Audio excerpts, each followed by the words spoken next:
Masih bersama saya Tili Reabella di Kompas Siang. Saudara Hasim Joyo Hadikusumo, utusan khusus Presiden untuk Energi dan Lingkungan Hidup, bertemu dengan Menteri Koordinator Bidang Infrastruktur dan Pembangunan Kewilayahan Agus Harimurti Yudhoyono.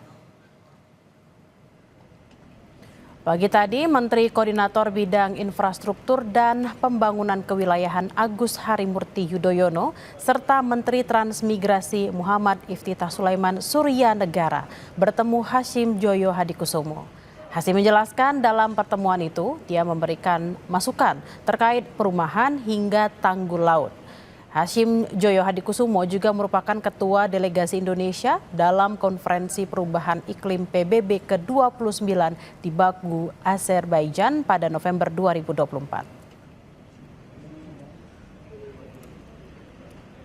Ketemu dengan Pak Menko, Pak HY, terus Pak Menteri Transmigrasi juga hadir, Pak Iftithah dan jajaran beliau. Beliau bertanya mengenai beberapa program yang saya ikut membantu, misalnya perumahan, terus juga mengenai penerimaan negara, terus ada lain-lain, ya, tanggul laut, ya, raksasa dan sebagainya.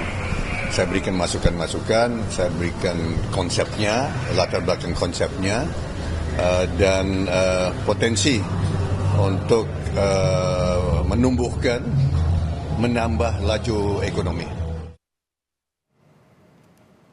Kita ke sorotan lain, saudara. Debat publik ke-1 Pilgub Jawa Tengah 2024 berlangsung kemarin malam. Dua pasangan calon yakni Andika Perkasa, Hendrar Prihadi, serta Ahmad Lutfi Taj Yassin saling adu gagasan dan strategi terkait tema tata kelola pemerintahan, kepemimpinan, dan reformasi birokrasi. Prihadi alias Hendi, SEMM. Perbaikan pelayanan publik menjadi salah satu yang disoroti dalam debat publik Pilgub Jawa Tengah 2024 ke-1 yang berlangsung kemarin malam di Marina Convention Center Semarang, Jawa Tengah. Tiap-tiap pasangan calon menawarkan solusi untuk menyelesaikan masalah tersebut. Calon Gubernur Jawa Tengah nomor urut 1 Andika Perkasa berjanji memberikan layanan secepat mungkin, penghargaan bagi aparatur pelayan publik yang bekerja jujur, serta menekankan pentingnya integritas. Sementara itu, calon Gubernur Jawa Tengah nomor urut 2 Ahmad Lutfi menyoroti pentingnya keterbukaan informasi kepada masyarakat. Sebab setiap orang berhak mendapatkan informasi dari semua perangkat daerah. Jangan sampai efisiensi atau inefisiensi ini kemudian malah menonjol.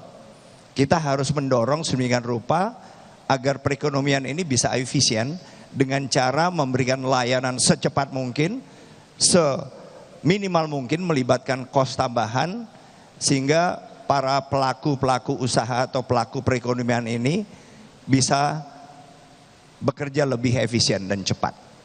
Dan juga salah satunya adalah bagaimana kita memberikan insentif dan disinsentif.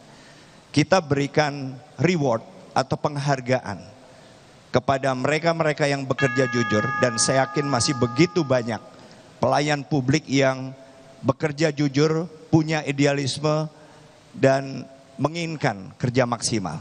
Tetapi kita juga harus bisa menunjukkan bahwa mereka-mereka yang tidak ingin menjadi bagian dari pelayanan publik yang efisien ini tidak ada tempat lagi di Jawa Tengah.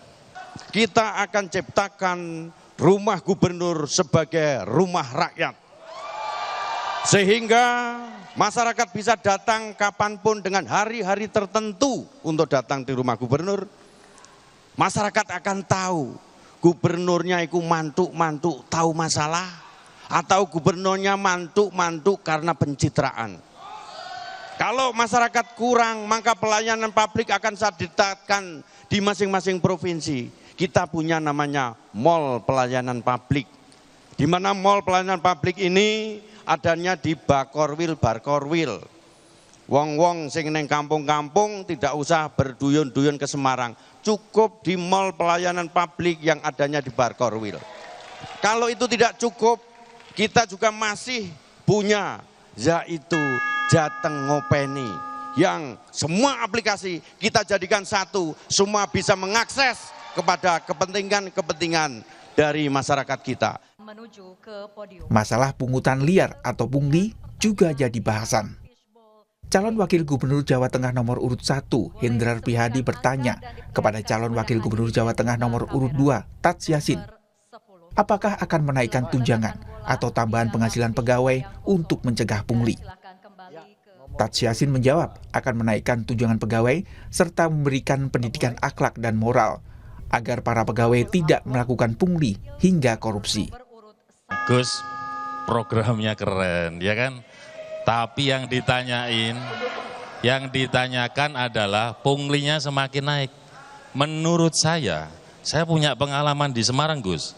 Dulu 2013, PNS Semarang tuh pengennya pindah ke provinsi. Kenapa? Karena TPP-nya tinggi, ya toh? Nah, kemudian terakhir PNS provinsi pada pengen pindah ke Pemkot. Kenapa? TPP-nya kurang baik. Mohon maaf ya, Gus. Maka pertanyaannya, mestinya Gus Yassin nanti kalau terpilih nanti, apakah TPP itu juga akan dinaikkan supaya bisa mencukupi kebutuhan minimal mereka. Ngomong jangan pungli, jangan korupsi, tapi dia mau bekerja sehari-hari aja, dia harus ngutang sama tetangganya. Monggo Gus, kira-kira pandangannya gimana? Yo. Sebenarnya tadi kalau Mas Hendy menyimak apa yang disampaikan oleh gubernur saya, beliau pasti sudah mendengar bahwa TPP untuk urusan pungli akan ditingkatkan karena apa? Kinerjanya yang baik. Kalau SOP-nya saja diperbaiki, itu tidak menjamin bagaimana pemerintah kita itu sudah memperketat untuk pertemunya antara ASN dengan investor. Bagaimana tidak kita ketati antara pertemuan ASN dengan masyarakat. Sudah ketat semua. Akan tetapi kami menambahi, bukan hanya memperbaiki SOP saja, akan tetapi akan menambahi pendidikan akhlak, pendidikan moral. Itu yang kami tekankan.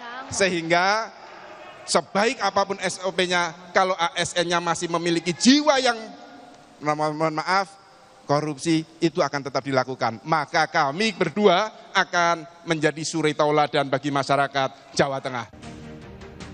Debat Pilkada Jawa Tengah 2024 akan digelar 3 kali. Setelah debat ke-1 kemarin malam, KPU rencananya kembali menggelar debat pada 10 November dan 20 November 2024. Tim Liputan Kompas TV.